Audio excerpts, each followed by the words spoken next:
Hey everybody, it's Ekaj. Happy New Year. And I'm going to tell you right now, I have a list of things to say. Because this is, I'm going to be doing things a little bit smarter now. Before, with these vlogs, I really wouldn't make a list. Because, I don't know, I just, you just go straight off the top of my head, but a lot of times that leads me to ramble. So, made a list. Of course, I'll probably end up rambling anyway, because you know me.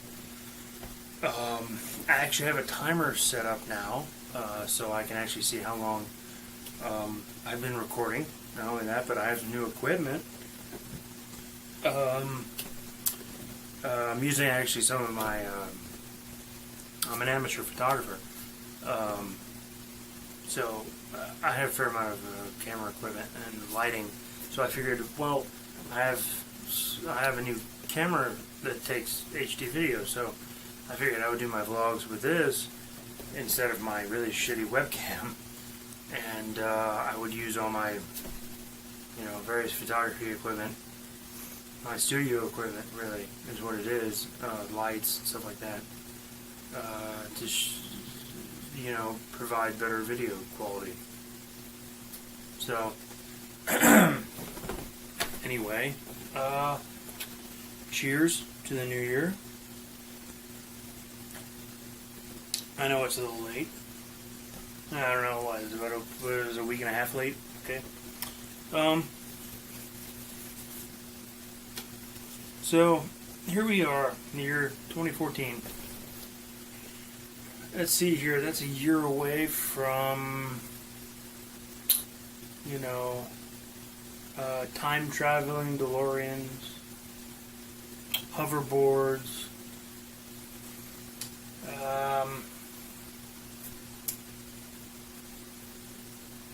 various other futuristic things that Hollywood promised us would be here, but yet it's not. The fact that, DeLoreans there's really only one place that still actually makes parts for DeLoreans, and that's located in Mexico. And they build the individual parts for it. They don't actually build the full car. It's literally like buying a new Lego block set, and that's how it works. They only sell individual parts. Of course, they do have a division that builds them, but I'm rambling. I'm already rambling. Okay, it's fucking DeLoreans. They're beautiful cars, but they're actually really terrible cars. Doc Brown couldn't have picked a worse car to travel through time in than better picking a freaking English-made car like a Morgan or some shit. Anyway, it's come to the time of the year where my sisters are usually here during the holidays. They now have both left, so and what usually happens is, and I don't like to say that it always happens every time, but it does happen every time, and it's not something that's just in my head. It truly is something that's outside of my control, and what that is usually after all the festivities and stuff are over, I need some time to sort of recharge and stuff like that, and I'm like that in any situation. But especially with the holidays, especially in this household where we have birthdays in November, including mine, and then one of my sister's birthdays in December, and then we have Christmas, and then we have New Year's, and then all of a sudden nothing until March. So there's this huge lull. So it tends to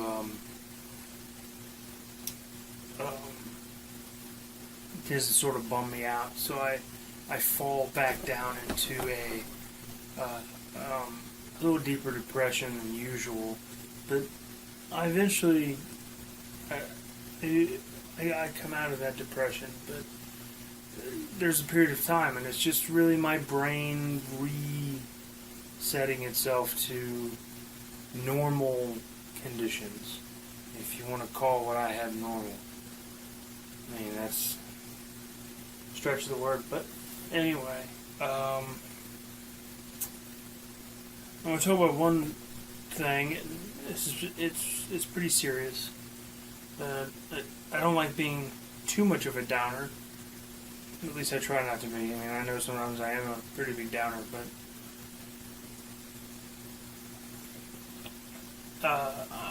I felt the need to really talk about this. I believe it was last weekend, so about a week ago. There was an 18-year-old teenager in North Carolina. I do believe it was in Southport. For those of you who don't know the geography of North Carolina, that's near the Outer Banks of North Carolina.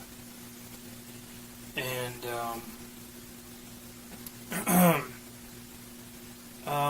his parents, well,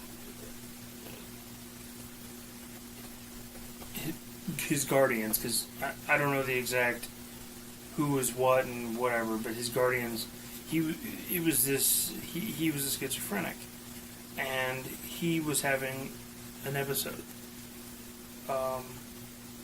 and he had threatened his parents, so they did the right thing and they called for assistance, and 2 cops showed up, and according to the parents or the guardians, those 2 cops performed their jobs as they were supposed to.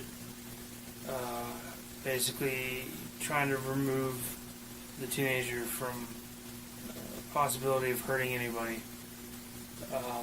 But then, for some reason, and we still don't know, because they really haven't released a whole lot about it, there was a 3rd sheriff's deputy who showed up, and I find it very disturbing. This comes from the boy's stepfather, I believe. He mentioned that this sheriff's deputy showed up, and now we have no idea who really pulled the trigger, but somebody said, "We don't have time for this," and then the kid was shot, and he died.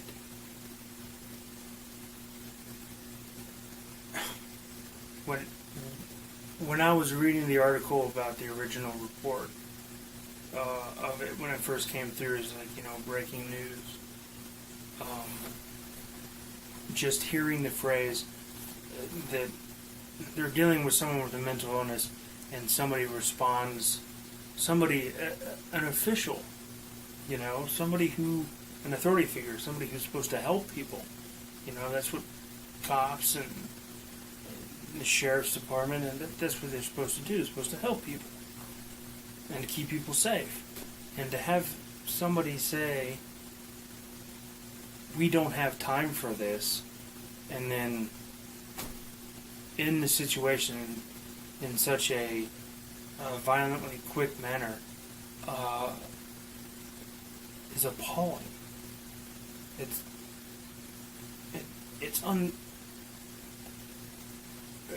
When I first read it, I had tears in my eyes. I mean, even now, it's not. And North Carolina is really not known as a state that's very helpful to the mentally ill, or even to the, considering how many, North Carolina is very big in the military sense, because we have Fort Bragg, which is the largest it's the largest personnel base in the nation, and then we also have Camp McCall and Camp Seymour Johnson, and so the military has a big presence here in North Carolina. So there's a lot of things that we hear about the VA and how veterans are just not. I mean, and that's really around the nation. Veterans aren't treated very well. But North Carolina, we're infamously low on the list of how we treat the mentally ill. I mean, recently, the only mental hospital in this entire state, Dorothea Dix, was it was also the longest running, I think. It was one of the first mental hospitals, I believe, I'm not sure in the nation, but definitely in the state. And it was the only mental hospital in the state. It was shut down some years ago, but instead of revamping it, redoing it, restoring it, having a place for the mentally ill to go, they decided to completely shut it down and turn the the surrounding acres into a park.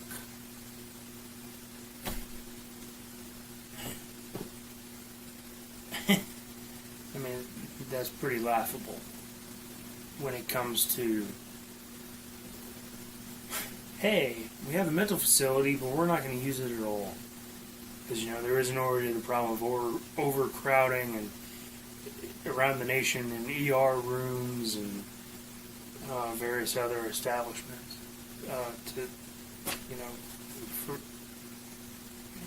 not only in the hospitals but jails. It's like the mentally ill don't believe it. When someone has an episode, they don't belong in a jail, shackled in a cage. If anything, they're going to hurt themselves and possibly somebody else. Not on purpose, but just because of it. And ER rooms aren't set up to handle that either.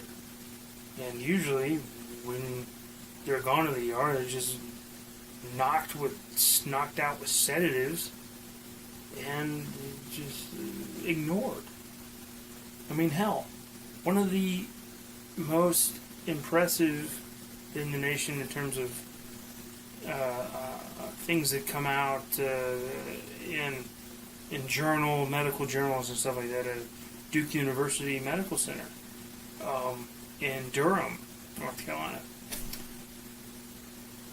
Would you believe that their hospital does not have a psych ward?